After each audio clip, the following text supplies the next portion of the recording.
এখানে আমি পাস্তা রানবো। পাস্তার জন্য এখানে পাস্তা নিয়ে নিয়েছি 2 রকম, আলু কুচিয়ে নিয়েছি, এখানে নিয়ে নিয়েছি ক্যাপসিকাম, টমেটো আর গাজর, 3টা ডিম নিয়েছি, ম্যাগি মশলা নিয়েছি 3 প্যাকেট, এখানে চিংড়ি মাছ নিয়েছি আর নিয়েছি পেঁয়াজ কুচি। এখন আমি এগুলোকে একটু সিদ্ধ করে নেব। আসসালামু আলাইকুম এভরিওয়ান,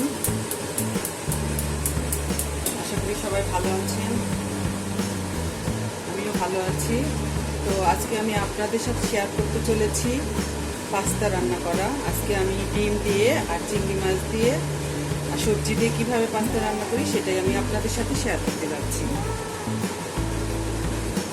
একটা প্যান বসিয়ে দিলাম, প্যানটা গরম হয়ে এসেছে।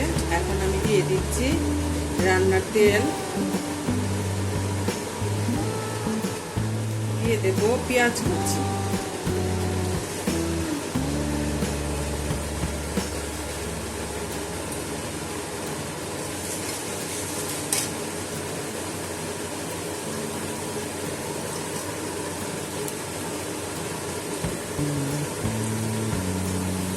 পেঁয়াজটা হালকা ব্রাউন করে ভেজে নিই। পেঁয়াজগুলো হালকা ভেজে নিলাম। এখন আমি এখানে দিয়ে দেবো চিংড়ি মাছ,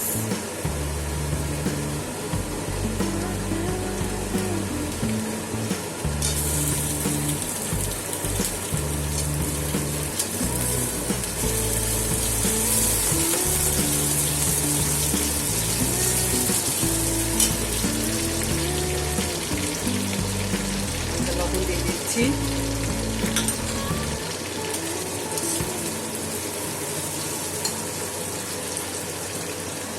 সামান্য পরিমাণ হলুদের গুঁড়া দিয়ে দিব।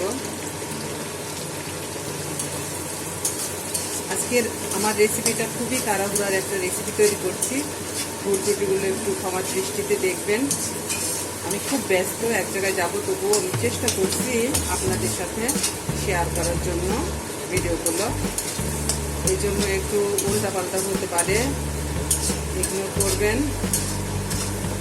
আমার চ্যানেলটির পাশে থাকবেন। এখনও যারা আমার চ্যানেলটি সাবস্ক্রাইব করেনি তাদের বলছি, প্লিজ আমার চ্যানেলটিকে সাবস্ক্রাইব করে দেবেন, ফ্রেন্ড আর ফ্যামিলির সাথে শেয়ার করবেন আমার ভিডিওগুলো বেশি বেশি করে। আপনারা পাশে থাকলে আমি ভিডিও আরও সুন্দর করে করার অনেক প্রেরণা পাবো।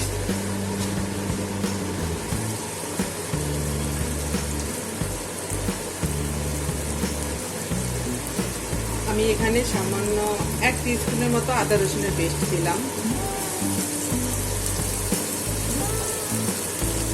দিয়ে আমি চিংড়ি মাছগুলোকে একটু ভালো করে ভেজে নিতে হবে।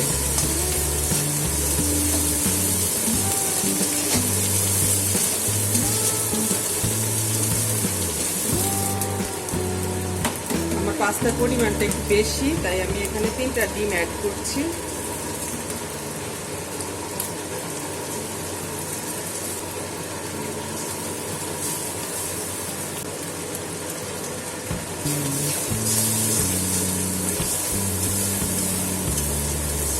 এখন আমি এখানে 1 প্যাকেট মশলা এখন দিয়ে দেব, আর বাকি 2 প্যাকেট মশলা আমি পরে দেব।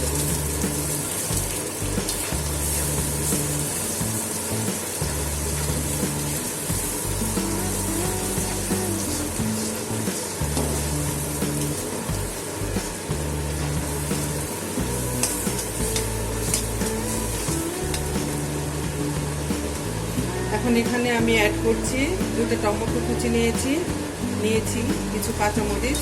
বাচ্চা আছে আমার ঘরে, ঝালটা কম খায়, ঝাল বেশি দিলে ভালো লাগে, কিন্তু বাচ্চারা খেতে না পারলে আমি বেশি দিয়ে কী করবো বলেন আপনারা। তাই আমার প্রত্যেকটা খাবারেই ঝাল কম।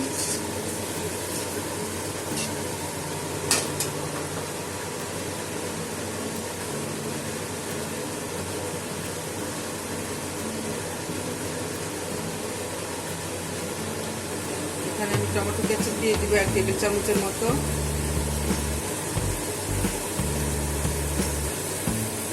লাগলে পরে নিয়ে খাবেন, দিলে বাচ্চা বাবা আবার এটা পছন্দ করে না, তাও একটু দিলাম।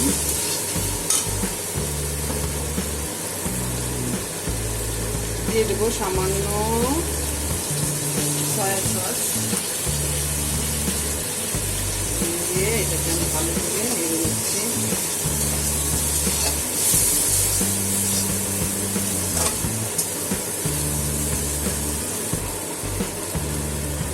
টিস্পুন লবণ অ্যাড করলাম, টেস্ট অনুযায়ী পরে আবার লবণ দেবো।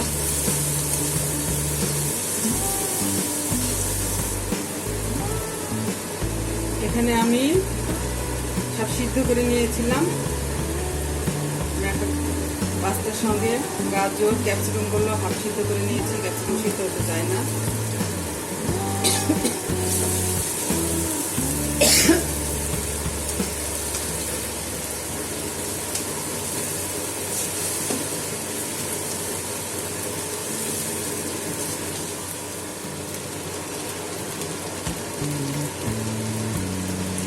মশলাটা দিয়ে দিচ্ছি, হয়েই গেছে। এখন নেড়ে চেড়ে নামিয়ে ফেলবো।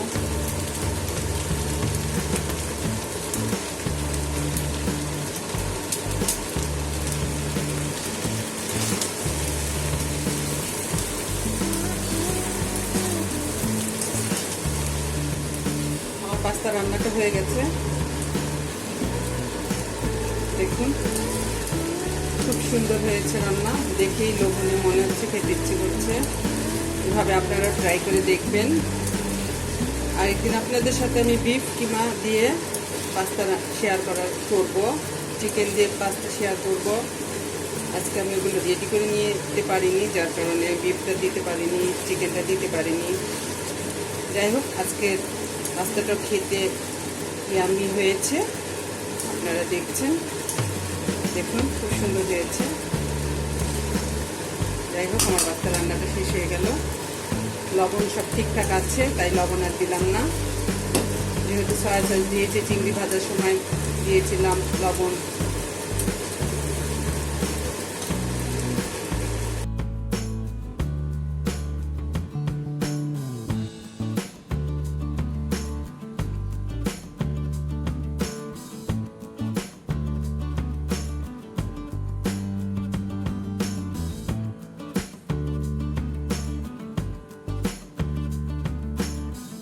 এই রেসিপিটা যদি আপনাদের ভালো লাগে তাহলে আপনারা আমার পাশে থাকবেন, আর ভালো না লাগলেও থাকবেন। আর এখনও যারা আমার চ্যানেলটিকে সাবস্ক্রাইব করেনি, প্লিজ আমার চ্যানেলটিকে সাবস্ক্রাইব করে দিবেন। আপনারা পাশে থাকলে আমি অনেক প্রেরণা পাবো নিত্য নতুন ভিডিও দিতে। আজকের আর ভিডিওটা বাড়াচ্ছি না, এখানেই বিদায় নেব। আশা করি আমার এই পাস্তা রেসিপিটা আপনাদের অনেক ভালো লেগেছে এবং আপনারা আমাকে কমেন্ট করবেন, শেয়ার করবেন, কমেন্টের মাধ্যমে জানিয়ে দিবেন কেমন হয়েছে আমার এই পাস্তা রান্নাটা। আপনারা থাকবেন। আজকের মতো এখানেই বিদায় নিচ্ছি। সবাইকে অসংখ্য ধন্যবাদ আমার এই ভিডিওটা দেখার জন্য।